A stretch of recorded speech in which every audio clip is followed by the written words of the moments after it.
പ്രിയപ്പെട്ടവരെ, ഈ കാണുന്നത് ഒരു കടുവയെ ലൈവായിട്ട് വീഡിയോ എടുക്കുന്നതാണ്. ആ കടുവ ഇവരെ ആക്രമിക്കുവാൻ വേണ്ടി അവരെ തുറിച്ചു നോക്കിക്കൊണ്ടിരിക്കുകയാണ്. ഈ വാൾപ്പാറ പ്രദേശത്ത് മൃഗങ്ങളാൽ ഒത്തിരി പേര് ബുദ്ധിമുട്ടുകൾ അനുഭവിച്ചിട്ടുണ്ട്.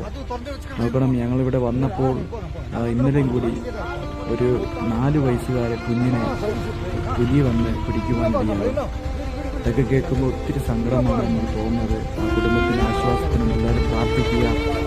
ഇതുപോലത്തെ സംഭവങ്ങൾ നമ്മൾ വയനാട്ടിൽ സംഭവിക്കാറുണ്ട്. പക്ഷേ ഇവിടുത്തെ ആ ഒരു ഭീകരത ഉണ്ട്. കാരണം ഒരപ്പനും കുഞ്ഞിനെ എങ്ങനെ കൈ പിടിച്ചുകൊണ്ട് പോകുന്നു, പുലി പെട്ടെന്ന് ചാടി വന്ന് കുഞ്ഞിനെ അപ്പൻ്റെ കയ്യിൽ നിന്ന് പറിച്ചുകൊണ്ട് പോകുന്ന അവർക്കൊന്നും ചെയ്യാൻ പറ്റാതിരിക്കുന്ന ഒരവസ്ഥ ആലോചിച്ച് നോക്കുക.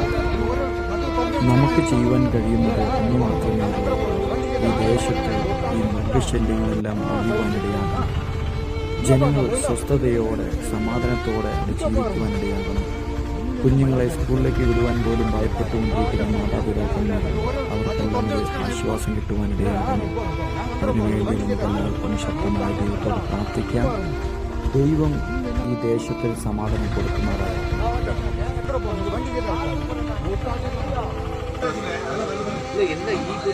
இதெல்லாம் வரிசைங்க நிக்குது.